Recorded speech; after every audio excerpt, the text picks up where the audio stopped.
नमस्कार मंडळी, स्वागत आहे तुमचं आमच्या चॅनलमध्ये। आवाज महामुंबईचा, शोध बातमीचा, कौल मनाचा।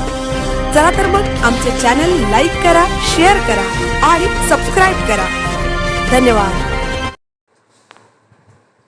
द्रोणागिरी नोड वसाहतीमधील बत्ती गुल, 2 दिवस रहिवाशी अंधारात।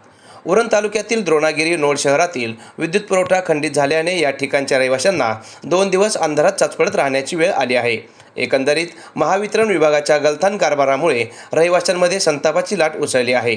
उरण तालुक्यातील वाढते औद्योगिकरण आणि नागरीकरण यामुळे सिडकोने द्रोणागिरी नोडमधील सेक्टर 45 ते 54 सह इतर ठिकाणी विकसित शहर उभारण्याचा निर्णय घेतला।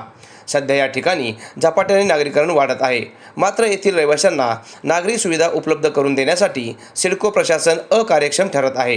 त्यामुळे उघडी गटारे, अस्वच्छ दुर्गंधीयुक्त रस्ते, वाढते डासांचे साम्राज्य यांचा सातत्याने सामना हा येथील रहिवाशांना करावा लागत आहे। त्यात शुक्रवार दिनांक 2 आणि शनिवार दिनांक 3 या 2 दिवसात या ठिकाणचा विद्युत पुरवठा खंडित झाल्याची घटना समोर आली। त्यामुळे रहिवाशांच्या दैनंदिन जीवनात त्याचा नाहक त्रास सहन करावा लागला आहे। एकंदरीत सिडको आणि महावितरण विभागाच्या अशा गलथान कारभारामुळे रहिवाशांमध्ये संतापाची लाट उसळली आहे।